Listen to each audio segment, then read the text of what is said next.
Hello my dear friends, welcome back in today's class. आप सभी लोगों का स्वागत है। आज की क्लास स्टार्ट करने से पहले मैं थोड़ा सा रिवीजन करवाना चाहता हूं आपको। आप लोगों से कुछ सवाल पूछूंगा, उसके जवाब आप मुझे देंगे। लेबर कॉस्टिंग चैप्टर हमने स्टार्ट किया है। Employ costing chapter, labour costing chapter जो स्टार्ट किया है, उसमें आप लोग मुझे बताएंगे कि डायरेक्ट लेबर क्या होती है, डायरेक्ट लेबर क्या होती है और इनडायरेक्ट लेबर क्या होती है, वो आप मुझे बताएंगे। तो बताइए बताइए बताइए, डायरेक्ट लेबर क्या होती है?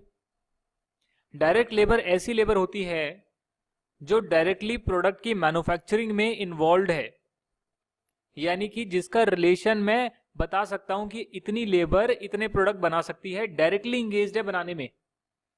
अगर ये लेबर इतने घंटे काम करेगी तो ये मेरा बनकर निकलेगा प्रोडक्ट, या प्रोडक्ट एक प्रोसेस से दूसरे प्रोसेस में जाएगा जहां पर दूसरी लेबर है वो काम कर रही है।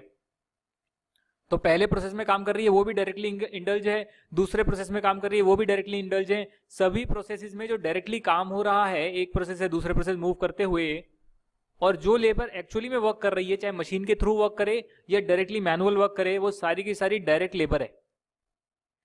जो उनको सुपरवाइज कर रहे हैं, जो कोई अकाउंट्स मैनेजर है, कोई मैनेजर है जो काम नहीं कर रहा, वो सभी का सब इनडायरेक्ट लेबर है या इनडायरेक्ट एम्प्लॉई है। ये तो मैंने बात करी मैन्युफैक्चरिंग की। अगर मैं सर्विस इंडस्ट्री की बात करूं, तो जैसे कि एक आईटी इंडस्ट्री है, उसकी मैं बात करके देखता हूं, प्रैक्टिकल नॉलेज आप लोगों को दे रहा हूं। तो उस आईटी इंडस्ट्री में एक तो ओनर होगा, और जो ओनर होगा वो बहुत सारा बिजनेस लेकर आएगा। साथ ही में उसके जो बंदे होंगे, बहुत सारे डेवलपर होंगे। कोई जावा में कोडिंग कर रहा है, कोई सी प्लस प्लस में कर रहा है, कोई एंड्रॉयड में कर रहा है, कोई वेबसाइट बना रहा है, पीएचपी कोडिंग कर रहा है। तो बहुत सारे लोग बैठे हुए हैं, कोई एनिमेशन बना रहा है, एनिमेटेड वीडियोस बना रहा है। तो जैसा भी असाइनमेंट आता है वो असाइनमेंट के हिसाब से अपने एम्प्लॉय को एलोकेट करता है। तो वो जितने भी एम्प्लॉयज काम कर रहे हैं डायरेक्टली प्रोजेक्ट्स में, वो सारे के सारे डायरेक्ट एम्प्लॉयज हैं उस पर्टिकुलर सर्विस इंडस्ट्री के लिए। अब सर्विस इंडस्ट्री में वहां पर तो डायरेक्ट लेबर होगा नहीं, तो वहां डायरेक्ट एम्प्लॉय होगा सर, क्योंकि लेबर तो काम नहीं कर रही ना, वो तो टेक्नीशियंस हैं, एजुकेटेड पीपल हैं, पर डायरेक्टली सर्विस प्रोवाइड करने में अपने आप को इंडल्ज रखते हैं, डायरेक्टली सर्विस प्रोवाइड करने के लिए काम करते हैं। तो वो सारे के सारे डायरेक्ट एम्प्लॉय ट्रीट होंगे, और बाकी सभी इनडायरेक्ट एम्प्लॉय ट्रीट हो सकते हैं। जैसे कि कोई वहां पर पीएन है, कोई चाय वाला है, कोई अकाउंटेंट है, वो प्रोडक्ट या सर्विस प्रोवाइड करने में डायरेक्टली हेल्प नहीं कर रहे, बल्कि कंपनी की इंटरनली हेल्प कर रहे हैं। कंपनी के प्रोसीजर्स वगैरह फॉलो हो, सारे रिकॉर्ड्स बने, वो इंटरनली हेल्प कर रहे हैं, डायरेक्टली सामान बेचने के लिए हेल्प नहीं कर रहे। तो वो सभी के सब इनडायरेक्ट एम्प्लॉयज ट्रीट होंगे। मैं अपने एजुकेशन इंडस्ट्री की बात कर लेता हूं।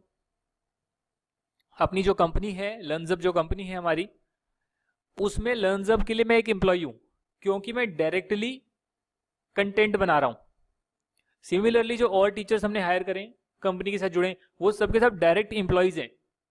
मतलब अगर सैलरी पर आएंगे तो एम्प्लॉयज हैं ऐसा मान लेते हैं, और असाइनमेंट बेसिस पर आएंगे तो एम्प्लॉय तो नहीं कहेंगे उन्हें।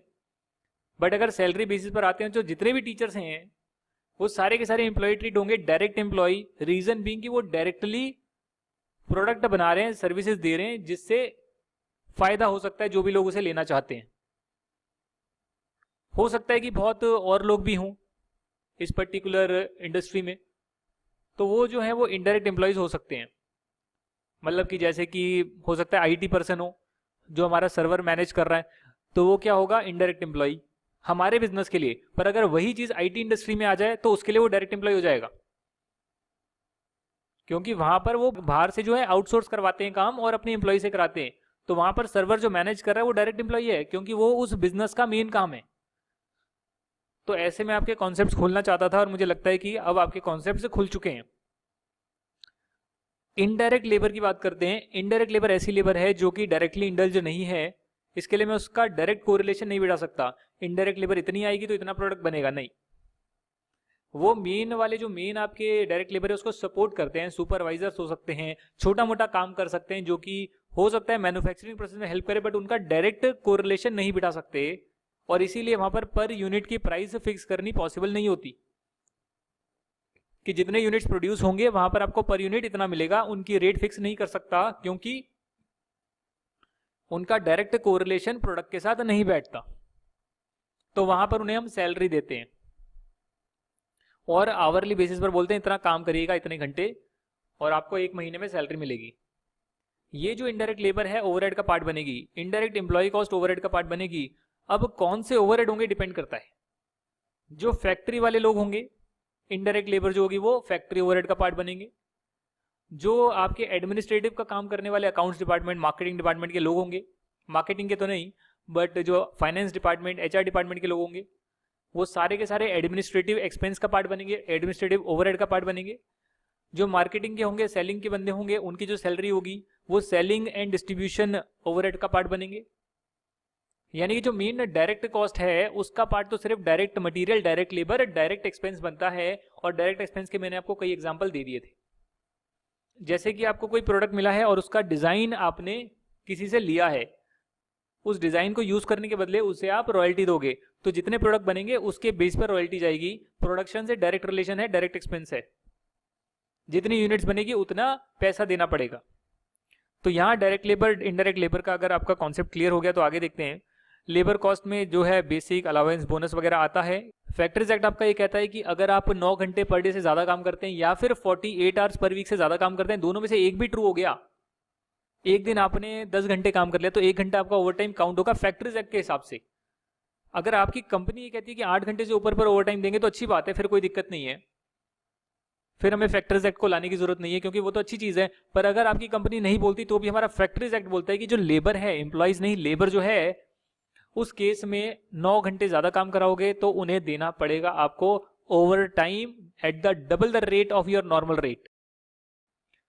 तो जो सिंगल रेट है उसके बेस पर ओवर टाइम के पैसे है, और जो दूसरी वाली रेट है यानी कि अगर 100 रुपए पर आवर की रेट है तो 100 रुपए पर आवर की रेट से जो ओवर टाइम के पैसे मिले वो भी ओवर टाइम, और 100 रुपए पर आवर से जो एक्स्ट्रा प्रीमियम मिल रहा है जिसको ओवर टाइम प्रीमियम बोलते हैं वो भी ओवर टाइम का ही पैसा है। तो यानी कि 200 रुपए पर आवर जो है ओवर टाइम के लिए जो मिलेंगे वो पूरा का पूरा ओवर टाइम का पैसा है। बट इसके 2 टुकड़े कर लिए, जो नॉर्मल रेट से ज्यादा पर पैसा मिल रहा है ओवर टाइम का उसे ओवर टाइम प्रीमियम बोलते हैं, जिसका अलग अलग ट्रीटमेंट हो सकता है। जैसे कि कस्टमर बोलता है तो कस्टमर को दे दो सर, जॉब में डाल दो, डायरेक्ट लेबर कॉस्ट का पार्ट बना दो। मैनेजमेंट का फॉल्ट है तो एबनॉर्मल, अगर जनरल बहुत सारे ऑर्डर्स आ गए तो फिर उस केस में आप ओवरहेड का पार्ट बना सकते हैं। पर यूनिट बेसिस या पर आवर बेसिस पर आप लेबर की कॉस्ट निकाल सकते हैं। और मैनेजमेंट का जो ऑब्जेक्टिव होता है वो होता है कि labour cost per unit minimum रहे, या फिर हम जो भी घंटे उन्हें मिले हैं पर आवर बेसिस पर ज़्यादा से ज़्यादा आउटपुट बना सकें। पेरोल का प्रोसीजर मैंने आपको बताया था क्या होता है, और उसके बाद लेबर वेज रेट कैसे कैलकुलेट करते हैं वही बताया था। तो यहाँ पर जो रेट निकालते हैं, how to calculate labour wage rate, उसमें मैंने आपको बताया था कि अगर किसी बंदे को पूरे महीने के पैसे मिल रहे हैं तो उस केस में आप आवरली रेट निकाल सकते हो। पर यूनिट के पैसे मिल रहे हैं तो भी आवरली रेट निकाल सकते हो। कैसा भी क्वेश्चन गिवन हो आप आवरली रेट कैलकुलेट कर सकते हो। If it is required, you can calculate it. ठीक है जी। 1 घंटे में उसे कितना पैसा मिलना चाहिए, अगर मंथ का दे रखा है तो मंथ में इतना मिलेगा, और उस मंथ में वो नॉर्मली कितना काम करता है उससे आपने डिवाइड कर लिया। मतलब नॉर्मली कितने वर्किंग आवर्स हैं माइनस नॉर्मल आइडल टाइम भी कुछ रहेगा, तो कितने घंटे काम करेगा नॉर्मली उससे डिवाइड कर लिया तो आ गया 1 घंटे काम करने के उसको इतने पैसे मिलते हैं, आवरली रेट आ गई। सिमिलरली अगर पर यूनिट में दे रखा है तो आप देखेंगे कि 1 महीने में इतनी यूनिट्स प्रोड्यूस करता है और इतनी यूनिट्स प्रोड्यूस करने के लिए इतने घंटे लगते हैं, तो उस बेसिस पर आप आवरली रेट निकाल सकते हैं या पर यूनिट रेट निकाल सकते हैं। आवरली रेट से आप कुछ भी निकाल सकते हैं, कैसे भी डेटा को मैनिपुलेट कर सकते हैं, जैसा रिक्वायरमेंट है वैसा करेंगे सर, याद करने की जरूरत नहीं है। अगर मैं आप लोगों से बोलता हूं, चलो यहां पर मैं आपको करके दिखाता हूं। यहां पर मैं आप लोगों से बोलता हूं, चल रहा है ना पेन, चलो ठीक है। मैं आप लोगों से बोलता हूं कि 8 घंटे में 1 यूनिट प्रोड्यूस होती है, 8 घंटे में 1 यूनिट प्रोड्यूस होती है, और मैंने आपको दे दी पर आवर की रेट 10 रुपए। तो 10 रुपए पर आवर की आपने रेट निकाली है कि 1 घंटा काम करने पर 10 रुपए मिलेंगे। अब अगर मुझे पर यूनिट रेट निकालनी है तो मैं कहूंगा ठीक है यार एक बात बताओ, 1 यूनिट के लिए 8 घंटे लगते हैं तो उसके कितने रुपए बनेंगे, 80 रुपए। तो मैं कहूंगा पर यूनिट जो रेट है वो 80 है। आप कैसे भी मैनिपुलेट कर सकते हो। ये जो पर आवर की रेट निकाली ये भी आपने मंथली रेट से निकाली थी, हो सकता है कि मंथली आपको इतने की पेमेंट मिलेगी, इतना घंटे आप नॉर्मली काम करते हो या आपको वर्किंग आवर्स आपके इतने हैं माइनस नॉर्मल आइडल टाइम, तो पता लग गया कि 1 घंटे काम करने के आपको कितने मिल रहे हैं, आवरली रेट आ गई। 8 घंटे में यूनिट बनेंगे, 8 घंटे के 80 रुपए बनते हैं, तो 1 यूनिट के 80 रुपए आ गए। तो आप कैसे भी रेट को निकाल सकते हो, ये तो कॉमन सेंस है, बिल्कुल बच्चों वाली चीजें हैं जो कि एक 6 क्लास का बच्चा भी कर सकता है, पर यही चीजें पेपर में नहीं कर पाते और कहते हैं क्वेश्चन मुश्किल आ गया। तो क्वेश्चन मुश्किल नहीं आया सर, हमारे बेसिक कॉन्सेप्ट हिल चुके हैं। बेसिक कॉन्सेप्ट हमें नहीं पता, हम सोच ही नहीं सकते कि ऐसा भी हो सकता है, वैसा भी हो सकता है, कैसे भी हो सकता है, क्योंकि कॉस्ट अकाउंटेंसी में कोई स्टैंडर्ड फॉर्मेट नहीं है सर।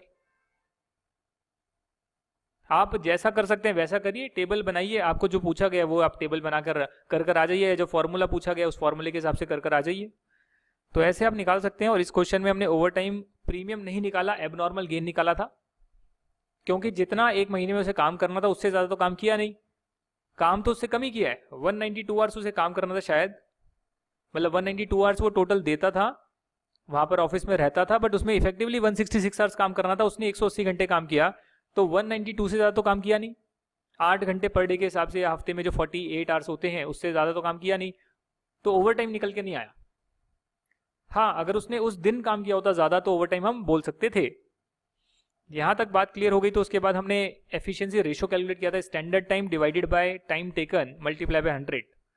आपका एफिशिएंसी रेशियो आया था, टाइम जितना कम लगाओगे उतना एफिशिएंसी रेशियो ज़्यादा आएगा, टाइम टेकन ज़्यादा होगा एफिशिएंसी रेशियो गिरेगा। तो यहाँ तक की बात क्लियर हो गई। उसके बाद लेबर टर्नओवर हमने देखा था कि रिप्लेसमेंट मेथड से आप लेबर टर्नओवर निकाल सकते हो, सेपरेशन मेथड से निकाल सकते हो, फ्लक्स मेथड से निकाल सकते हो, जिसमें भी 2 पार्ट होते हैं। रिप्लेसमेंट मेथड में बोला गया कि जितने इंप्लॉयज गए और उनके बदले जितने आ गए, यानी कि जितने इंप्लॉयज रिप्लेस करे, गए वो नहीं, जो चले गए वो तो सेपरेटेड है, इंप्लॉयज चले गए या डिस्चार्ज कर दिए गए, पर जो चले गए उनके बदले जो आए उसे हम बोलते हैं रिप्लेसमेंट। कि मान लो 100 लोग गए, 100 के बदले 30 लोग आए, तो 30 को मैंने रिप्लेस करा। जो एम्प्लॉयज आए हैं रिप्लेसमेंट के लिए, जो एम्प्लॉयज आए हैं वो डेटा मैं यहां पर लिखता हूं कि इतने रिप्लेस हुए एम्प्लॉयज मेरे, divided by average number of employees इतने हैं मेरे इस पर्टिकुलर पीरियड में, तो on a percentage basis average का कितना परसेंट मैंने रिप्लेस किया, वो आपका आ गया employ turnover, change in employ composition. Similarly separation method कहते हैं कि जितने लोग चले गए, खुद से गए या कंपनी ने निकाला, एवरेज एम्प्लॉय इतने हैं, तो उसका कितना परसेंटेज एम्प्लॉय चले जाते हैं, वो आपका आ गया employ turnover, change in employ composition. गए तो भी एम्प्लॉय का कॉम्पोजिशन चेंज हो गया, आए तो भी चेंज हो गया, एम्प्लॉय का जो नंबर है वो चेंज हो रहा है ना, जाने से भी आने से भी। फ्लक्स मेथड कहता है कि जितने गए वो भी ले लो, जितने आए उनके बदले जितने आए वो भी ले लो। तो सेपरेटेड और number of employ joined due to replacement, यानी कि नंबर ऑफ एम्प्लॉय जो रिप्लेस हुए हैं दोनों ले लो, और उसको देखो कि ऑन एन एवरेज इतना एम्प्लॉय अगर हमारा है उस पर्टिकुलर पीरियड में, तो कितने जाते हैं कितने आते हैं, टोटल को मान लो एम्प्लॉय का टर्नओवर ग्रॉस ये है, यानी मेरा एम्प्लॉय कॉम्पोजिशन में इतना परसेंट चेंज होता है हर पर्टिकुलर उस पीरियड में। कई विद्वानों का मानना था कि फ्लक्स मेथड में हम लोग जो नई ज्वाइनीज हैं उसे भी ले लें, तो इसलिए एक फ्लक्स मेथड का ये भी आपका फॉर्मूला आ गया है कि नंबर ऑफ सेपरेशन जितने चले गए और नंबर ऑफ एक्सेशन जितने आ गए, चाहे वो रिप्लेसमेंट वाले बंदे हों, मतलब जो चले गए उनको रिप्लेस करने के लिए आए हो, या फिर नए एम्प्लॉय आए हो एक्सपेंशन के लिए, वो दोनों ही लोग यहाँ पर आ जाएंगे, जिसे नंबर ऑफ एक्सेशन बोलते हैं। और उससे भी आप देख सकते हो ऑन एन एवरेज कितने लोग गए कितने और आए, ऑन एन एवरेज एम्प्लॉय के परसेंटेज बेसिस पर तो आएगा। फ्लक्स मेथड के हिसाब से एम्प्लॉय टर्नओवर कितना है, चेंज इन एम्प्लॉय का जो कॉम्पोजिशन है वो कितना है। यहाँ तक की बात क्लियर हो गई। तो यहाँ पर आगे बढ़ते हैं हम, और इक्विवेलेंट एम्प्लॉय टर्नओवर रेट निकालना सिखाते हैं आपको दोबारा से। एक पर्टिकुलर पीरियड, अगर वो पीरियड 1 साल का नहीं है, तो उस पीरियड में जितना एम्प्लॉय टर्नओवर है उससे आपको ये बताना है कि 1 साल में कितना होगा, तो उस पीरियड में जितना है उसको डिवाइड कर दो number of days in that particular period multiply by 365, यानी कि साल में इतने दिन होते हैं, तो पूरे साल का एम्प्लॉय टर्नओवर आ जाएगा। ठीक है जी, यहां तक तो बात थी हमारी रिवीजन की। अब बात करेंगे आगे वाले कॉन्सेप्ट जो है हमारे, आगे जो कॉन्सेप्ट्स हैं उसकी चर्चा करेंगे। कॉजेज ऑफ एम्प्लॉय टर्नओवर क्या है सर? कुछ आपके पर्सनल कॉज हो सकते हैं, जैसे कि आप जॉब चेंज करना चाहते हैं, आपका पर्सनल रीजन है चेंज करने का, इसमें आपका एम्प्लॉयर आपको नहीं रोक सकता। सर आप कह रहे हैं मुझे ये जॉब, ये वाले पर्टिकुलर फील्ड में काम ही नहीं करना है, मेरा घर शिफ्ट हो गया, कोई भी रीजन है, आपका पर्सनल रीजन है, आप जॉब ही चेंज करना चाहते हैं, तो आपको रोका नहीं जा सकता। प्री मैच्योर रिटायरमेंट लेना चाहते हैं, आप लेना चाहते हैं, आपके पर्सनल रीजन है सर। कुछ अनअवॉइडेबल रीजन भी हो सकते हैं, अनअवॉइडेबल कॉजेज भी हो सकते हैं, जैसे कि बंदे का एक्सीडेंट हो गया, डिसेबल हो गया, और उस वजह से वो उस जॉब के लिए सूटेबल नहीं है। अगर तो वो उस जॉब के लिए सूटेबल है एक्सीडेंट होने के बाद भी, तो वो काम कर सकता है। जैसे कि आरबीएस में काम करते थे, एक बार पता लगा लिफ्ट गिर गई। लिफ्ट गिर गई मतलब कि गिर गई क्या मतलब, क्या बताऊं, लिफ्ट ऊपर से नीचे आ रही है और फ्री फॉल हो गया उसका, रुकी नहीं, सीधा ही अंडरग्राउंड पोर्शन पर जाकर ढक देनी सी लगी, 2 फ्लोर नीचे जाकर गिरी। तो जो उसमें बंदे थे, कईयों के बहुत लग गई, एक की रीढ़ की हड्डी में प्रॉब्लम हो गई। उसने कंपनसेशन का क्लेम भी फाइल किया और 6 महीने की रिकवरी के बाद वो उस काम के लिए सुटेबल बन गया, काम कर पाया, तो उसे वापस वो वहां पर ज्वाइन कर लिया उसने। तो उस केस में तो कोई दिक्कत नहीं है। पर अगर ऐसी डिसेबिलिटी हो गई कि वो बंदा सुटेबल नहीं है या वर्कर वो काम ही नहीं कर सकता अब, तो उस केस में फिर अनअवॉइडेबल रीजन है, आप उसे रोक तो सकते नहीं, वो छोड़कर चले जाएगा। अगर बिजनेस का नेचर जो है वो सीजनल नेचर का बिजनेस है, जैसे कि जो आपका न्यू ईयर है या क्रिसमस है, उसके टाइम जो है क्रिसमस ट्रीज की जो सेल होती है, और इंडिया से बहुत ज़्यादा चीज़ें एक्सपोर्ट होती है। मैं ट्री पे जो लगते हैं ना, वो जो डेकोरेशंस लगती है ट्री पर, वो वाली चीज़ें भी इंडिया से एक्सपोर्ट होती है बाहर, और कंपनी ने बहुत तो पैसे कमा लिए उसमें। एक कंपनी का नाम तो मुझे नहीं पता, बट ऐसी चीज़ हुई थी, मुझे पता है। वो पूरे साल प्रोडक्शन करते हैं, ये नहीं करेंगे पूरे साल, सैंपल भेजेंगे पूरे साल अलग अलग जगह पर कि आप क्रिसमस ट्री जो बनाएंगे उसके लिए डेकोरेशन के जो आइटम्स हैं, जो एक चमकीले वाले पेपर पर लिपटे होते हैं आइटम्स, वो चमकीले चमकीले ऑरेंज या फिर कुछ मस्टर्ड या अलग अलग तरीके के होते हैं, गोल हो गया, स्क्वायर हो गया, कुछ चॉकलेट वॉकलेट टाइप के जो आर्टिफिशियल होते हैं आइटम्स, वो आइटम सैंपल भेजे। उसके बाद जिनके ऑर्डर्स आए फिर प्रोडक्शन करी, और क्रिसमस से 1 महीना पहले एक्सपोर्ट स्टार्ट कर दिया, 2 महीना पहले एक्सपोर्ट स्टार्ट कर दिया। वो हर जगह बाहर पहुंच जाता है, इंडिया से एक्सपोर्ट होता है, मतलब एक कंपनी करती है। अवॉइडेबल कॉजेज क्या होते हैं, वो देखें। रेमुनरेशन कम है सर।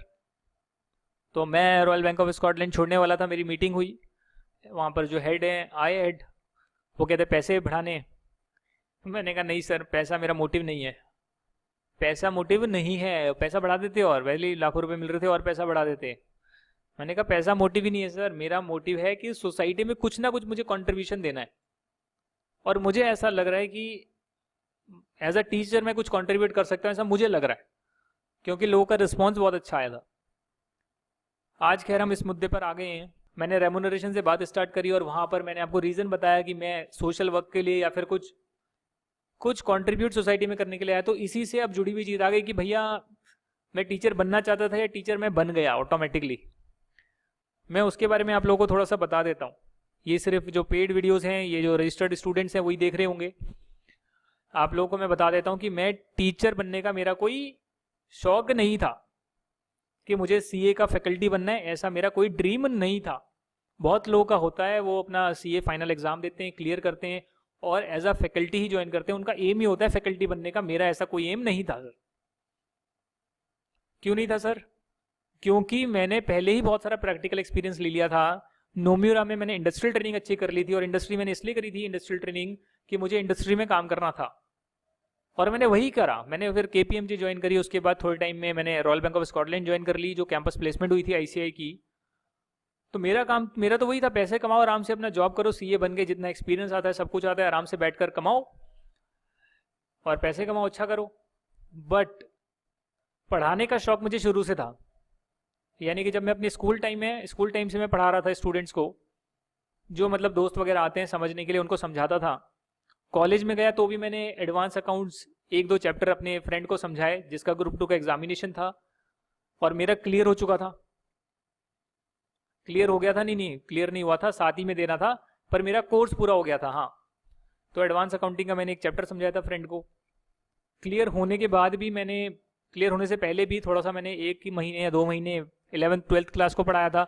शौक बहुत था पढ़ाने का, पर टाइम नहीं मिलता था, अपनी पढ़ाई करनी थी। पढ़ाई कर करके अपना पूरा का पूरा सीए का जो था फाइनल एग्जाम दे दिया, सीए फाइनल ग्रुप 2 एग्जामिनेशन। मैंने कहा अब ऐसा टाइम आया है कि अब मुझे और अभी नहीं पढ़ना रिजल्ट तक, कम से कम, क्योंकि ग्रुप 1 क्लियर हो गया है, ग्रुप 2 दिया है सीए फाइनल का, 2 महीने हैं अभी मेरे पास रिजल्ट आने तक। तो ऐसा नहीं है कि मैं अभी भी पढ़ते रहूं, अब मैं रिलैक्स कर सकता हूं, मेरी इंडस्ट्रियल ट्रेनिंग कंप्लीट है, सब चीजें कंप्लीट है सर। 2 ही ऑप्शन है, या तो कहीं पे जॉब ज्वाइन कर लो और रिजल्ट अगर नेगेटिव आए तो फिर जॉब छोड़ो, फिर उसके बाद पढ़ाई करो, और रिजल्ट पॉजिटिव आए तो वहां से फिर स्विच मार के बड़ी कंपनी में काम करो। तो मैंने कहा अभी एक काम करते हैं, 2 महीने रुक जाते हैं, नवंबर 16 के एग्ज़ाम दिए थे और उसके बाद मैंने कहा अब रुक जाते हैं। ग्रुप 2 में जो मेरा डायरेक्ट टैक्स है और डायरेक्ट टैक्स में मेरे सबसे हाईएस्ट नंबर आए थे, 74 मार्क्स आए थे अपने इंटरमीडिएट में, तो क्यों ना मैं डायरेक्ट टैक्स पढ़ाऊँ लोगों को, फ्री में पढ़ाऊँ, ताकि मेरी तो रिवीजन हो जाए, क्योंकि मेरा अभी रिजल्ट आने में टाइम है, मेरी तो रिवीजन हो जाए और स्टूडेंट्स को सारा का सारा फ्री में मिल जाए। तो मुझे समझ नहीं आया कि मैं पढ़ाऊँ कैसे। उस टाइम मेरा GMCS स्टार्ट होने वाला था, GMCS 2 जो होता है, मुझे समझ नहीं आया कैसे पढ़ाऊँ। बहुत ज़्यादा सर्च किया, मैंने कहा यार फिजिकल तो मैं कहीं पे जा रहा था, मैं पूछ कर भी आया, बट वो मना कर देते थे, आप यहाँ नहीं पढ़ा सकते। तो मैंने कहा पढ़ाने तो दे नहीं रहे, फ्री में भी पढ़ाने नहीं दे रहा, कोई कोचिंग इंस्टीट्यूट लक्ष्मी नगर हो गया, बाकी जगह हो गया, अपना कोचिंग इंस्टीट्यूट मेरे बस का नहीं है कि भाई अब मैं पैसे लगाकर कोचिंग इंस्टीट्यूट सेटअप करूँ, क्योंकि मुझे तो 2 महीने बस एक फ्री एजुकेशन के लिए कुछ करना था, खाली बैठा था। मैंने कहा कर लेते हैं कुछ कंट्रीब्यूशन, GMCS था मेरा। तो मुझे आइडिया आया कि यूट्यूब पे ना पूरा का पूरा फ्री पढ़ाना चाहिए, तो मैंने गूगल वगैरह किया। तो गूगल किया तो मुझे पता लगा कि यूट्यूब पे 2016 की बात है, नवंबर 16 की, जो टीचर्स हैं वो अपना डेमो वीडियोस डालते थे, अपने पेन ड्राइव लेक्चर्स को सेल करते थे, कुछ गाइडेंस वीडियोस वगैरह थोड़े बहुत आ जाते थे, पर फुल फ्लेज कहीं पर फ्री नहीं था। इवन कोई भी सब्जेक्ट फ्री नहीं था, सिर्फ प्रवीण शर्मा सर के जो लेक्चर फ्री थे, वो लीड लेक्चर कहीं पर डले होते थे यूट्यूब पर, और दूसरा अजय राठी सर के अकाउंटेंसी के लेक्चर डले थे, जो लीग्ड लेक्चर थे E10 वाले। और कहीं मेरे को कोई फ्री नहीं मिलता था, वो भी हट चुके हैं अब तो, पर मुझे और कहीं भी पूरा का पूरा फुल फ्लेज फ्री नहीं मिलता था। सिर्फ रिवीजन वीडियो मिल जाएगा कोई एक पर्टिकुलर टॉपिक का या एक पर्टिकुलर चैप्टर का, बस, उससे ज़्यादा कुछ नहीं, बाकी प्रमोशन था। तो मैंने कहा यहाँ तो बहुत बड़ी वीकनेस है स्टूडेंट्स को, तो एक तो कोचिंग में पढ़ाते हैं उसमें स्टडी मटेरियल नहीं पढ़ाते, स्टडी मटेरियल भी नहीं पढ़ाते, एग्जाम के क्वेश्चन नहीं कराते, उनका रिजल्ट अच्छा नहीं आता, 10,000 20,000 रुपये फीस दे रहे हैं। तो मैंने सोचा कि क्यों ना मैं फ्री में पढ़ा दूँ, अभी मेरे पास टाइम है। तो बहुत मुश्किल से फिर मैंने सोच के एक ये डिजिटल पैड है जो मैंने ऑर्डर किया, यहाँ पर देखो रखा हुआ है, ये डिजिटल पैड मैंने तब ऑर्डर किया था, नेट पे सर्च करा, मैंने कहा जो स्टाइपेंड से पैसे आए हैं उसी में से 4-5 हज़ार रुपये का ये मंगाता हूँ।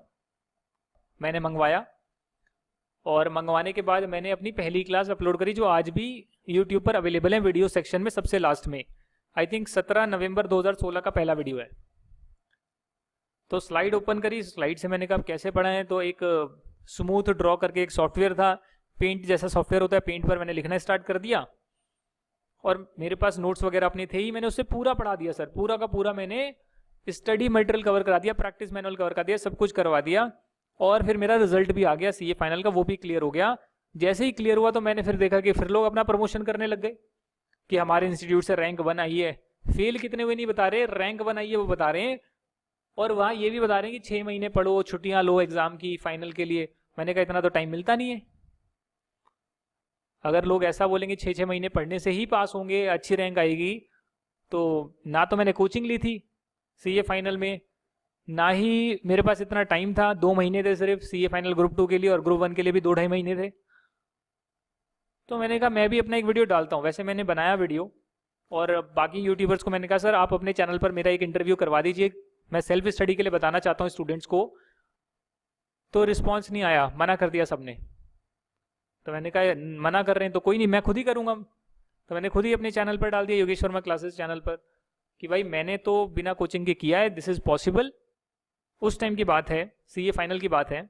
इंटरमीडिएट में तो आप लोग के कॉन्सेप्ट क्लियर नहीं होते, पर जो इंटरमीडिएट के कॉन्सेप्ट बन गए तो फाइनल में कोचिंग की जरूरत भी नहीं होती, बिना कोचिंग के की जा सकती है CA फाइनल। तो वो वीडियो मैंने डाला, उसके आज भी 60,000 62,000 व्यूज़ हैं। और ऐसे कर मैंने अपनी जर्नी स्टार्ट करी। ये जो जर्नी थी मेरी, बोर तो नहीं हो रहे ना, अब मैं पूरी जर्नी आपको बता रहा हूँ, आप लोग कनेक्टेड हैं। तो मैंने कहा एक क्लास में अगर मैं जर्नी बताऊँ तो जितने भी लोग देख रहे हैं उनको कुछ ना कुछ सीखने मिल जाए, या फिर एटलीस्ट आपको पता लग जाए जो टीचर आपको पढ़ा रहा है उसकी जर्नी पाथ क्या रहा है यहाँ तक पहुँचने का। तो उसके बाद KPMG मैंने ज्वाइन कर लिया, और लोगों की डिमांड आई सर डायरेक्ट टैक्स तो फ्री पढ़ाया है आपने, सर्विस टैक्स और कस्टम भी पढ़ा दो। उस टाइम GST नहीं आया था, GST जुलाई से आया था, और मैं जनवरी 17 में ही CA बन गया था। तो KPMG के साथ रात को 1-1 बजे आके नोट से मैंने फटाफट रिवाइज करवाया लोगों को। तो उसमें कमेंट आते भाई समझ में नहीं आ रहा, कुछ नहीं हो रहा। मैंने कहा भाई इतना टाइम नहीं है कि मैं अच्छे से समझा पाऊँ, सिर्फ लोगों की डिमांड आ रही है, इसके लिए मैंने सिर्फ नोट्स को गो थ्रू करवा दिया, नोट्स का लिंक शेयर कर दिया, इतना ही मैं कर सकता हूँ अभी, क्योंकि मेरा पूरा 10 घंटे का जॉब रहता है, आने जाने का ट्रैवलिंग टाइम रहता है। फिर भी मैंने 1:30 बजे रात को 2 बजे जग कर काम किया, और सर्विस टैक्स कस्टम भी मैंने पूरा का पूरा डालने की कोशिश करी, रिवीजन 15 या 20 लेक्चर में मैंने किया था ये। तो उसके बाद मेरे को लगा यार डिमांड तो और आ रही है फ्री एजुकेशन के लिए, बट अब करें क्या। फ्री में करना चाहता हूँ बट मैंने सोचा चलो कॉस्ट तो रिकवर कर ली जाए, और उसी लिए मैंने फिर कहा कि चलो एटलीस्ट 200 रुपीज़ आप लोग पे कर दीजिए जो मेरे डायरेक्ट टेक्स्ट के लेक्चर्स हैं, क्योंकि बहुत अच्छे लेक्चर बने थे, कहीं भी यूट्यूब पे नहीं थे। तो 200 रुपीज़ का कॉन्ट्रीब्यूशन आप कर दीजिए, उससे मेरी कॉस्ट रिकवर हो जाएगी जितनी लगी है, और मैं और फ्री डाल पाऊंगा। अब जैसे ये किया, भाई पहले तो कह रहे थे फ्री है, अब कह रहे हो पैसे ले रहे हो। पैसे कुछ दिए नहीं, किसी ने 1 रुपया भी नहीं दिया। 40 स्टूडेंट आए थे उस टाइम, बाकी 2000 लोग थे उस टाइम, 1000-2000 लोग थे, पैसा किसी ने नहीं दिया। पर पैसा ले रहा है, पैसा ले रहा है, पैसा ले रहा है, ऐसे बोलने लग गए। मैंने कहा कॉस्ट रिकवर कर रहा हूँ, बट मैंने जितने भी लोग थे 40 लोग, उनके सारे पैसे 200 रुपये थे।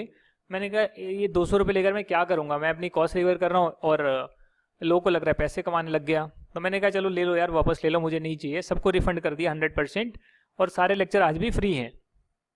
उसके बाद सेकेंड टाइम फिर फ्री स्टार्ट करा। मैंने कहा डोनेशन का कॉन्सेप्ट ट्राई कर लेते हैं, क्या पता डोनेशन का कॉन्सेप्ट चल जाएगी। मैं तो फ्री पढ़ाऊंगा, पर आप लोग जितनी इच्छा हो आपकी उतना डोनेट कर देना, तो उससे मेरी कॉस्ट रिकवर हो जाए। तो सेकंड टाइम जो स्टार्ट करा लेक्चर, उसमें डोनेशन के कॉन्सेप्ट के साथ स्टार्ट किया। एक लेक्चर 2, 3, 4 बनाए मैंने लेक्चर, और उसमें मैंने कहा चलो इतने सब्सक्राइबर होंगे, सब्सक्राइबर ऐड होंगे, यानी कि आप लोग प्रमोट करेंगे, आप लोग दूसरे दोस्तों को बताएंगे फ्री में पढ़ाया जा रहा है, तो फिर मैं नेक्स्ट वीडियो फ्री में डालते रहूंगा। यानी कि मैं फ्री में डाल रहा हूँ और आप लोग और इनकरेज करो लोगों को कि फ्री लेक्चर्स मिल रहे हैं। कह रहे हैं इसमें तो तुम सब्सक्राइबर बढ़ा रहे हो। मैंने कहा लो भाई, अब ये भी नहीं कर सकते आप चाहते हो कि फ्री में है तो कम से कम सब जगह पहुंचे, उसके लिए मैंने ये बोला था। अब वो कह रहे हैं ये भी नहीं कर सकते, अब वो ये भी नहीं करने देंगे आपको कि आप बोलोगे कि भैया आप शेयर करो, या 100 सब्सक्राइबर के बाद हर 100 सब्सक्राइबर पर एक नया वीडियो डालूंगा फ्री में, तो वो भी नहीं कर सकते। उसमें ये पॉइंट आ गया। मैंने कहा चलो इसको भी छोड़ो। डोनेशन का बोला, डोनेशन भी कोई 1 रुपया नहीं देता। मैंने कहा ये भी गया। तो फिर सस्टेन कैसे करें? फ्री में मैं तो पढ़ा दूंगा sir, 1 bar 2 bar 3 bar, but उसको सस्टेन कैसे करें? और बहुत ज़्यादा मतलब अगर सब्जेक्ट्स पढ़ाने हैं फ्री में तो कैसे करा जाए, क्योंकि टाइम नहीं है। किसी को हायर करो तो वो पैसे लेगा। तो उसके बाद फिर मैंने कहा चलो मैं अब पेड ही कर रहा हूँ, चाहे एक स्टूडेंट आए कितने भी आए, मैं पेड ही पढ़ाऊंगा, पर मैं बहुत अफोर्डेबल रखूंगा। 1000 रुपये, 1500 रुपये, 1500 रुपये, 2000 रुपये, उससे ज़्यादा चार्ज नहीं करूंगा, और पेड पढ़ाऊंगा मैं। तो मैंने पेड लेक्चर्स पढ़ाए, और फिर वो नवंबर 18 के टाइम में वो सारे के सारे लेक्चर्स यूट्यूब पर फ्री भी कर दिए सभी के लिए। जो पहला बैच था मेरा पेड बैच, उसके लेक्चर्स आज यूट्यूब पर अवेलेबल हैं, इनकम टैक्स और जीएसटी के। हुआ क्या था कि लोग लीक करके आगे सीडी बना बनाकर बेच रहे थे, उस वजह से मुझे वो सबको फ्री करना पड़ा। और इसीलिए फिर मैंने एक प्लेटफॉर्म पूरा तैयार कर लिया, learnzup.com, जिसकी एंड्रॉयड ऐप भी बन चुकी है और जल्दी लॉन्च हो जाएगी 1 हफ्ते में। और फिर मैंने मिशन बना लिया कि लोग तो बोलते रहेंगे आप कुछ भी करो, आप कुछ भी कंट्रीब्यूट करना चाहो, लोग तो हमेशा बोलते रहेंगे, फिर आप कर नहीं सकते। समझ रहे हो? फिर आप कर नहीं सकते। अगर आपको पढ़ाना है, अफोर्डेबल पढ़ाना है, जो बच्चा कम पैसे में पढ़ना चाहता है, हाई क्वालिटी एजुकेशन लेना चाहता है, जिसके पास पैसे कम है, तो उसको भी मैं हेल्प करने की कोशिश करूँ। इसलिए कॉस्ट पे काम करते हैं कि बस हमारी कॉस्ट रिकवर हो जाए और स्टूडेंट का भला हो जाए। एक ग्रुप क्लियर होगा कम से कम इंटरमीडिएट का, तो कम से कम आर्टिकलशिप स्टार्ट हो जाएगी। तो फिर मैंने वैसा भी स्टार्ट कर लिया।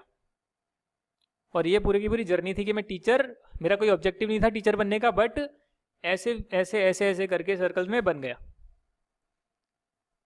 और उसके बाद learnzup.com सेटअप करने के बाद मैंने अपनी जॉब भी छोड़ दी, लाखों रुपए की जॉब भी छोड़ दी। मैंने कहा कुछ भी हो, कुछ ना कुछ सोसाइटी में इम्पैक्ट लाने की कोशिश करेंगे, अपना पूरा का पूरा कॉन्ट्रीब्यूशन यहाँ पर देंगे। और इस चक्कर में मैंने अपनी जॉब छोड़ी और अब फुल टाइम यहाँ पर आ चुका हूँ पिछले साल से, नवंबर 2018 से। ये जर्नी मैंने आप लोगों को बताई, काफ़ी टाइम आप लोग का लिया, 15 मिनट 20 मिनट लिए। और तो जिसके लिए रेम्यूनरेशन मैटर करती है उसे मैनेजमेंट रोक सकती है, that therefore it is avoidable cause. Working condition अच्छी नहीं है तो वर्किंग कंडीशन इंप्रूव करवाई जा सकती है। लैक ऑफ ट्रेनिंग है तो ट्रेनिंग फैसिलिटीज अवेलेबल करवाई जा सकती है। स्ट्रेन्ड रिलेशनशिप विद मैनेजमेंट है तो उसको चिल आउट किया जा सकता है कि आपकी मैनेजमेंट से ज़्यादा बनती नहीं है, तो उसको उसे थोड़ा सा और बढ़िया करने के लिए मैनेजमेंट कई प्रोग्राम्स अनाउंस कर सकती है, जिसमें मैनेजमेंट और एम्प्लॉयज़ डिनर पर जाएंगे, लंच पर जाएंगे, कुछ पार्टीज वगैरह में जाएंगे, जिससे मैनेजमेंट के साथ दूरियां कम हो जाए। जो स्ट्रेन्ड एनवायरनमेंट है उससे वो निकलकर फ्रेंडली एनवायरनमेंट में आ जाएं, ऐसी चीजें करी जा सकती है। देयरफॉर ये अवॉइडेबल कॉज है। System of ways payment and incentives. System of ways payment and incentives. देखिए बहुत सारे तरीके हैं वेज पेमेंट के। टाइम बेस्ड पेमेंट भी हो सकती है, आउटपुट बेस्ड पेमेंट भी हो सकती है पर यूनिट बेस पर, इनके कॉम्बिनेशन में भी हो सकती है, कुछ प्रीमियम बोनस मेथड्स भी हैं, कुछ ग्रुप बोनस की स्कीम्स भी है जहां पर एक पर्टिकुलर ग्रुप को टारगेट दिया जाता है कि इतना प्रोड्यूस करोगे और ज्यादा प्रोड्यूस करेंगे तो ग्रुप को इंसेंटिव मिलता है। वहां पर हम बात करेंगे ग्रुप बोनस स्कीम कैसी कैसी होती है, और इंसेंटिव इनडायरेक्ट वर्कर्स के लिए भी हो सकते हैं, नहीं हो सकते उसकी बात भी हम करेंगे। तो यहां तक की बात समझ में आ गई, तो यहां देखते हैं, स्टार्ट करते हैं अपन टाइम बेस्ड पेमेंट के कुछ मेथड्स को देखने की कोशिश करते हैं। टाइम रेट सिस्टम, वेजेस जो है अलग अलग मेथड से पे हो सकती है, उसमें एक मेथड है टाइम रेट मेथड, और उस टाइम रेट में वेजेस की कैलकुलेशन ऐसे होती है कि जितना टाइम आपने काम किया है, आवर्स, डेज या मंथ्स, उसको मल्टीप्लाई कर दो रेट फॉर द टाइम, मतलब कितना टाइम काम करा और एक पर्टिकुलर टाइम की, एक पर्टिकुलर आवर की, एक दिन की, एक महीने की क्या पेमेंट है, उससे आप मल्टीप्लाई कर दो तो वेजेस निकल कर आ जाएगी। रेट मंथ में गिवन है तो आप टाइम वर्कड मंथ में ले सकते हो, रेट अगर डे में गिवन है तो आप टाइम वर्क डे में ले सकते हो, अगर आवर्स में गिवन है तो आवर्स में ले सकते हो, कैसे भी आप ले सकते हो, और कन्वर्ट भी कर सकते हो अगर करने की जरूरत पड़े तो ऐसे आप कन्वर्ट कर लेंगे। Payment for normal idle time is made to the workers है, जी हाँ, नॉर्मल आइडल टाइम की तो पेमेंट वर्कर्स को होती है ना, क्योंकि उतना समय वो खाली रह सकते हैं।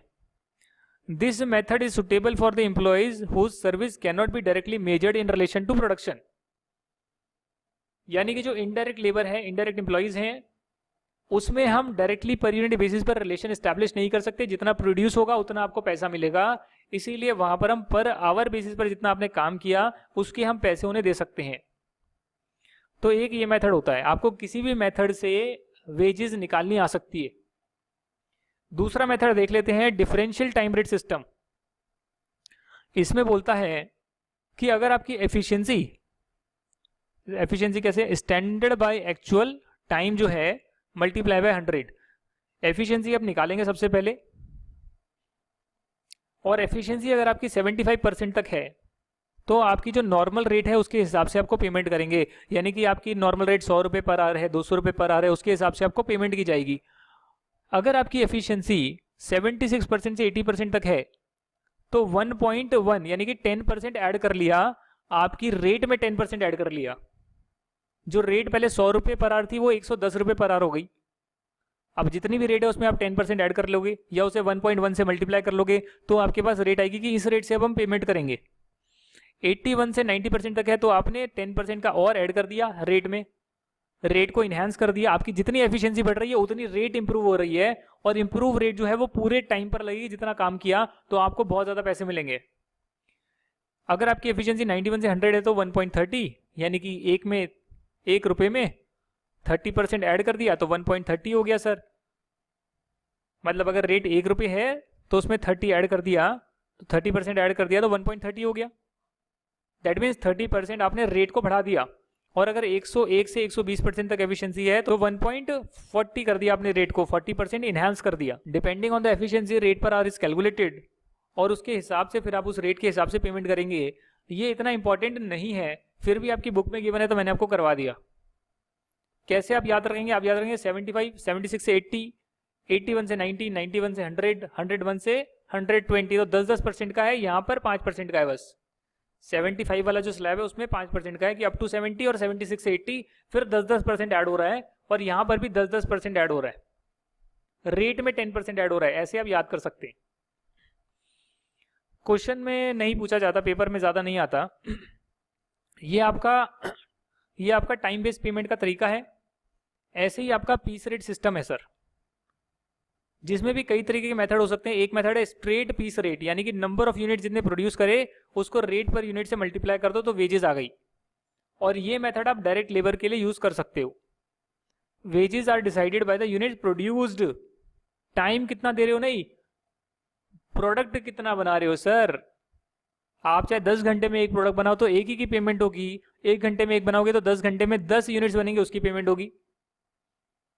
समझ रहे हैं आप? जितना आप यूनिट्स बनाओगे उसके हिसाब से आपको पेमेंट होगी। जो जल्दी बनाएगा वो एफिशिएंट है, उसको ज्यादा पेमेंट मिलेगी, irrespective of the time taken by worker to produce 1 unit of output. ठीक है जी।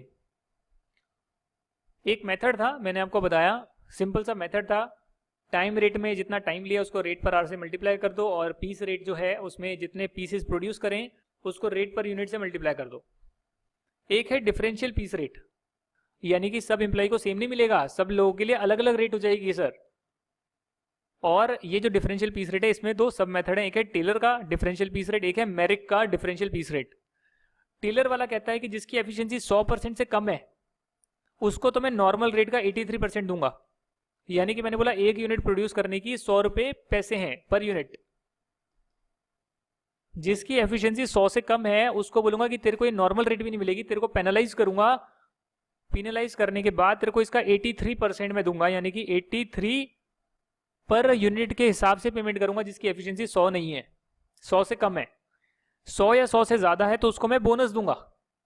जो नॉर्मल रेट है 100 रुपए पर यूनिट, उसकी रेट में 125% कर दूंगा नॉर्मल रेट से, या 150% कर दूंगा ऑफ द लोअर रेट। मतलब 83% का 150% कर लो या 100 रुपए का 125% कर लो, एक ही बात पड़ती है। तो 125% कर दूंगा नॉर्मल रेट का, यानी कि 125 पर यूनिट के हिसाब से दूंगा।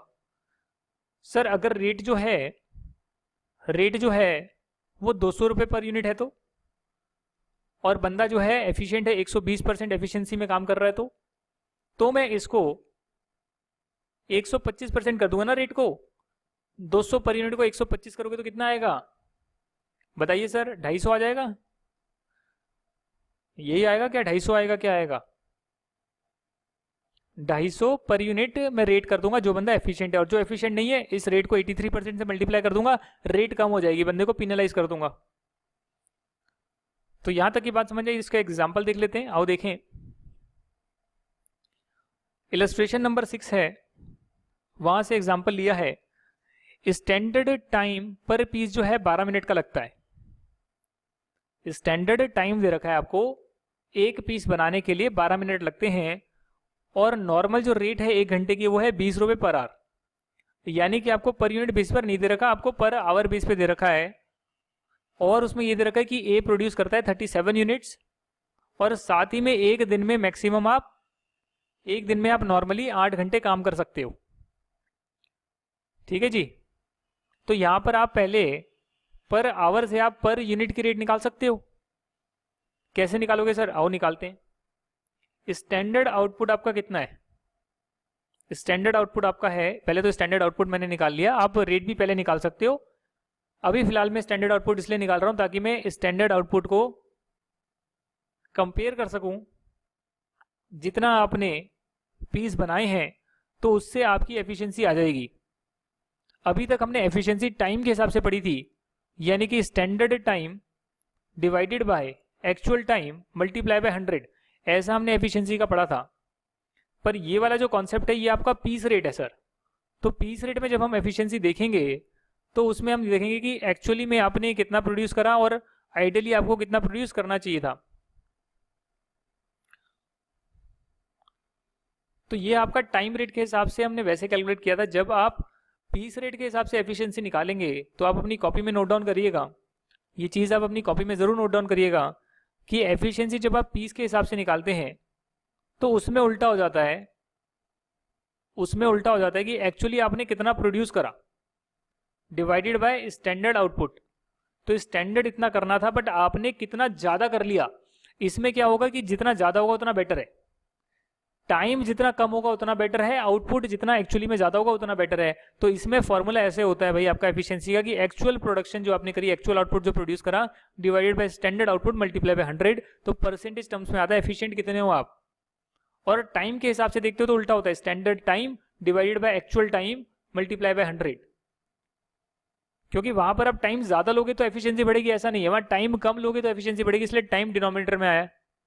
और यहां पर जो एक्चुअल प्रोडक्शन है वो एक्चुअल टाइम डिनोमिनेटर में आया है, और प्रोडक्शन में एक्चुअल प्रोडक्शन आपके ऊपर आई है। तो ए ने प्रोड्यूस करा 37 यूनिट्स, उसको कितने प्रोड्यूस कर लेने चाहिए थे वो आप देखें। यहाँ पर 8 घंटे दिन में काम करते हैं और एक घंटे में 60 मिनट होते हैं। तो 8 घंटे एक दिन में काम करते हैं, 60 मिनट होते हैं एक घंटे में, टोटल कितने मिनट्स होंगे आ गए। अगर टोटल इतने मिनट्स अवेलेबल हैं और 12 मिनट में एक पीस बनता है तो इस हिसाब से इसके 40 पीस बन जाने चाहिए थे। तो 40 पीस जो है वो हमारे हैं क्या, स्टैंडर्ड। एक्चुअली में बना रहे 37, that means this person is 92.5% efficient. Units की टर्म में एफिशिएंसी निकालिए, इसको आप नोट डाउन कर लीजिए sir. Efficiency is calculated in units. तो ये नोट्स में बात नहीं लिखी हुई है, ये आपको लिखनी पड़ेगी, आप लिखिए अपनी कॉपी में। जो वीडियो देख रहे हैं वही लिख पाएंगे इसको, जो लेक्चर अटेंड कर रहे हैं। हाँ जी, नॉर्मल जो आपकी रेट है वो है 20 रुपीज़ पर आवर की। तो उस हिसाब से आप देख सकते हैं कि जो अगर मेरा 1 घंटा है उसमें 60 मिनट होते हैं और 12 मिनट में मैं एक पीस बनाता हूँ, तो 1 घंटे में 5 यूनिट बना सकता हूँ। तो अगर 1 घंटे में 5 यूनिट बना सकता हूँ तो 5 यूनिट के जो है वो 20 रुपये आ गए।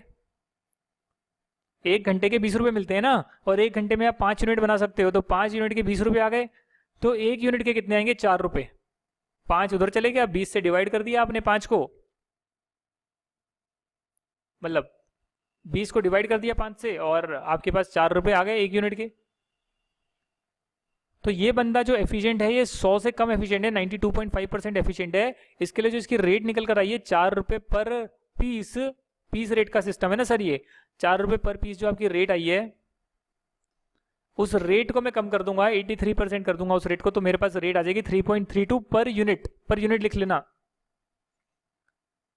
इस एम्प्लॉय को मैं कम रेट से पेमेंट करूंगा, तो 37 यूनिट जो इसने बनाए हैं उसको मैं 3.32 पर यूनिट के हिसाब से पेमेंट करूंगा, तो 122.84 रुपीज की पेमेंट होगी। अगर मैं ये वाला मेथड फॉलो करता हूं, क्वेश्चन में गिवन होगा Taylor differential piece rate system. Piece rate आ गया तो आपने एफिशिएंसी पीस रेट के हिसाब से निकाल दी। अगर एफिशिएंसी 100% से ज्यादा होती तो मैं जो रेट है उससे निकालता, 4 रुपये पर यूनिट की जो रेट है उसको मैं मल्टीप्लाई कर लेता 125% से, तो 5 रुपये आ जाते। यही तो लिखा है यहाँ पे कि अगर बंदा एफिशिएंट है 100 या 100 से ज्यादा तो रेट जो है 125% होगी। या फिर जो आपने 83% कैलकुलेट करा है 3.32, उसका 150% ले लो तो भी 5 रुपये पर यूनिट आएगा।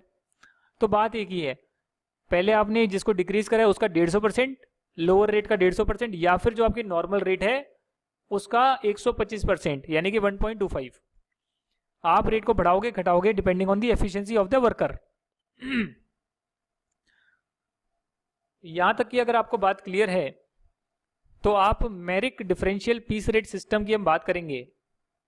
मेरिक डिफरेंशियल पीस रेट सिस्टम जो है वो थोड़ा सा बेटर है, और इसके लिए अगर एग्जाम में क्वेश्चन साइलेंट है तो आप ये लगा सकते हो, और आप बता भी सकते हो एग्जामिनर को या फिर जो भी आपका पेपर चेक कर रहा है कि जो मेरिक डिफरेंशियल पीस रेट है वो Taylor differential piece rate system से बेटर है, और इस मेथड के अकॉर्डिंग जो वेज पेमेंट करता है, वेज की रेट कैलकुलेट करता है, वो थोड़ा सा अच्छा काम कर रहा है। क्योंकि ये मेथड जो है पेनलाइज नहीं करता, ये कहता है कि अगर आपकी एफिशिएंसी 83% तक है तो तब भी मैं आपको नॉर्मल रेट पर दूंगा, क्योंकि उसका मानना है कि 100% एफिशिएंट नहीं हो सकता। जो हमने स्टैंडर्ड सेट करा है अगर उसका 83% तक भी मीट कर रहा है, अगर 83% से कम है तो भी मैं उसको नॉर्मल रेट पर पेमेंट करूंगा। जो 83% से ज्यादा कर रहा है और 100% तक कर पाता है उसे मैं 10% अबव नॉर्मल रेट दूंगा। अगर रेट 100 रुपये पर यूनिट है तो मैं उसे 110 रुपये पर यूनिट दूंगा उस पर्टिकुलर बंदे को, जितनी भी यूनिट्स उसने बनाई है सब यूनिट्स के लिए। एफिशिएंट होना पड़ेगा उसको 83% से ज्यादा और 100% तक। अगर 100% से भी ज्यादा एफिशिएंट है, स्टैंडर्ड से ज्यादा काम कर रहा है, तो फिर मैं उसको 20% या 30% अबव नॉर्मल रेट पेमेंट करूंगा। आप क्वेश्चन में दोनों रेट के हिसाब से कैलकुलेट करके आएंगे, एग्जाम में दोनों रेट से आप कैलकुलेट कर आएंगे। अगर मेरिक का सिस्टम आता है, मेरिक डिफरेंशियल पीस रेट सिस्टम, और बोलते हैं क्वेश्चन में कि इस मेथड के हिसाब से आप बताइए कितनी वेज की पेमेंट होनी चाहिए, तो पहले आप एफिशिएंसी कैलकुलेट करेंगे। एफिशिएंसी में आप actual output divide by standard output multiply by 100 कर एफिशिएंसी कैलकुलेट करेंगे पीस रेट के हिसाब से। टाइम रेट वाले में टाइम रेट के हिसाब से एफिशिएंसी, पीस रेट में पीस रेट के हिसाब से एफिशिएंसी निकालेंगे। अब ये एफिशिएंसी निकालने के बाद आप उसकी रेट फिक्स करेंगे वो कितना एफिशिएंट है। 83% तक एफिशिएंट है, 83% भी होगा तो भी यही आएगा नॉर्मल रेट। 83% से ज्यादा होगा 100% तक तो 10% नॉर्मल रेट को बढ़ा देना पर पीस जो रेट निकल कर आई है, और 100% से ज्यादा अगर एफिशिएंट है तो 20% पर भी निकालना, नॉर्मल रेट को 20% ऊपर कर भी दिखाना और 30% अप कर भी दिखाना कि इस रेट पर ऐसे पेमेंट की जाएगी।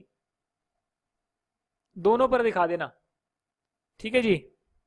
तो यहां तक कि आपकी बात क्लियर हो गई है सर। तो नेक्स्ट क्लास में हम क्या करेंगे, नेक्स्ट क्लास में हम लोग combination of time and output based method की चर्चा करेंगे।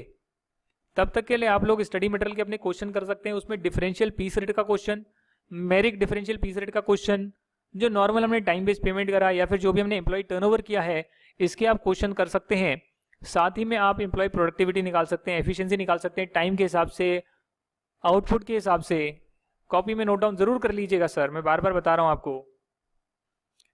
जो आपकी एफिशिएंसी है ये कॉपी में नोट डाउन करिएगा सर।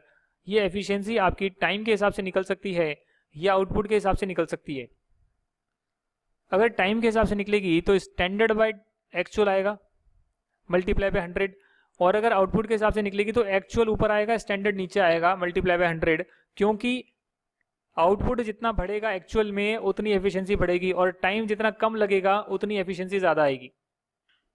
स्टैंडर्ड टाइम से कम टाइम लोगे तो ज़्यादा एफिशिएंट हो, और अगर आप स्टैंडर्ड आउटपुट से ज़्यादा आउटपुट प्रोड्यूस करोगे तो भी आप ज़्यादा एफिशिएंट हो। यहाँ आप कर सकते हैं ओवर टाइम वाले आप क्वेश्चंस कर सकते हैं अपनी बुक से ट्राई, और जो आपकी आवरली रेट निकालनी है उसके क्वेश्चंस कर सकते हैं। तो यहाँ तक आप ट्राई कर सकते हैं। फिलहाल हम आपकी 14 में से कितने पेज कर चुके हैं? 7 कर चुके हैं क्या?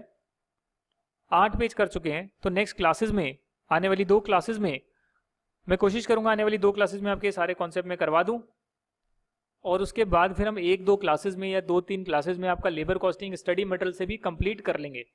इस वीडियो को देखने के लिए आपका बहुत बहुत धन्यवाद सर। हम मिलेंगे अगली क्लास में एक नए टॉपिक के साथ, जो मैंने आपको दिखाया था, टाइम रेट और पीस रेट का कॉम्बिनेशन जो है। कौन कौन से ऐसे मेथड हैं जो दोनों पर पेमेंट करते हैं, टाइम रेट के हिसाब से भी, पीस रेट के हिसाब से भी, उसकी चर्चा हम करेंगे। Thank you once again and bye bye.